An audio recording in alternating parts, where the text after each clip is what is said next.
Si pour ceux qui étaient à Nîmes, et ceux qui étaient là quand on a fait les universités d'été, vous vous souvenez qu'on avait deux objectifs pendant l'année qui venait. On avait Copenhague et on avait les régionales. Et ce que montre l'expérience, c'est que sur Copenhague, comme sur les régionales, on ne s'improvise pas écologiste.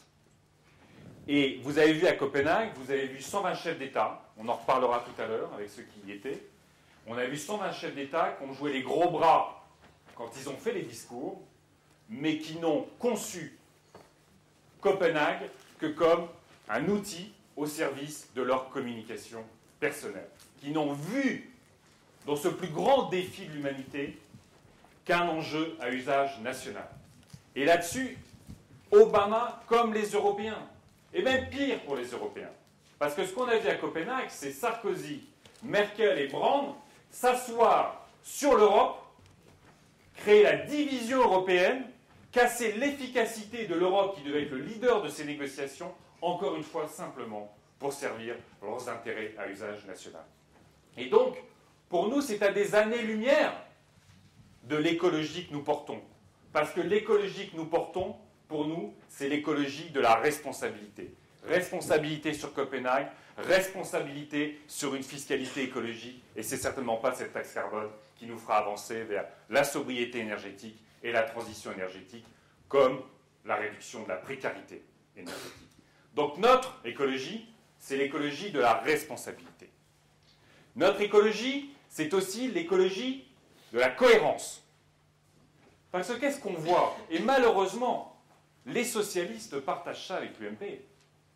C'est qu'à la fois, vous avez eu quand même Jean-Marc Ayrault qui est venu à Copenhague, le Parti socialiste qui a voté l'ultimatum climatique avec 40% de réduction des émissions de gaz à effet de serre d'ici 2020, et il est venu avec ses dépliants Notre-Dame-des-Landes. Dans d'autres régions, ce sont les incinérateurs. Quand le camarade Le Drian, à qui aussi on peut dire qu'il a fait des belles choses, quand il va discuter agriculture à Bruxelles, c'est le métayer de la FNSEA qui l'emmène. Et il va aussi défendre les subventions d'exportation. Donc, même chose, on pourrait dire sur le nucléaire, on pourrait dire sur les incinérateurs, on pourrait dire sur tout. Aujourd'hui, nous savons que face à la crise sociale, que face à la crise écologique, c'est l'heure des choix. Et le courage politique, c'est faire des choix. Et c'est pour ça que nous, notre écologie, c'est l'écologie de la cohérence. Et ce n'est pas l'écologie de la récupération politique et des discours. Ce n'est pas l'écologie de la réparation, où, pour traiter les méfaits de l'agriculture, on ne change pas le modèle agricole, on va faire des usines pour traiter l'eau.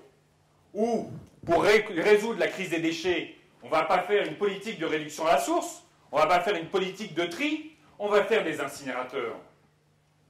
Nous, notre écologie, ce n'est pas l'écologie de la récupération, ce n'est pas l'écologie de la réparation. Encore une fois, c'est l'écologie de la cohérence, c'est l'écologie de la responsabilité. Et c'est pour ça aussi que notre écologie est l'écologie sociale. La réparation, côté écolo, c'est la même logique qu'on fait en matière sociale. On attend que les gens soient au chômage pour commencer à les indemniser. On attend que les gens soient dans la pauvreté pour commencer à leur donner des minima sociaux. Notre écologie n'est pas la réparation. Il faut absolument arriver, à travers l'éducation, et notamment l'éducation de la petite enfance, à travers l'éducation tout au cours du collège et du lycée et de l'école primaire, à travers l'apprentissage, à travers la formation professionnelle. C'est là qu'on doit d'abord agir pour faire en sorte qu'il y ait plus d'égalité du point de vue social, pour faire en sorte qu'il n'y ait pas des métiers qui soient des métiers morts parce qu'on n'a pas voulu innover, parce qu'on n'a pas donné aux gens la capacité de se former, d'apprendre des nouveaux métiers, et notamment dans les secteurs que nous portons. Et donc, notre écologie sociale, c'est d'abord une écologie de lutte contre la précarité. Quand on investit dans le logement, quand on investit dans les transports collectifs, quand on investit dans une agriculture durable, une alimentation saine, quand on investit dans l'éducation, on lutte, on combat toutes les précarités. Et en même temps, quand on se donne toutes ces nouvelles priorités, quand on investit dans ces secteurs, on crée des nouveaux emplois. Et donc, socialement, on lutte contre les précarités et on crée les emplois qui permettent de changer nos modes de production. Et c'est pour ça que notre écologie, ce n'est pas la croissance verte. La croissance verte, c'est quoi? C'est une autre croissance. La croissance verte, c'est toujours mettre l'humanité et la planète au service de la rentabilité du capital. La croissance verte, c'est simplement transformer nos techniques de production pour les verdir.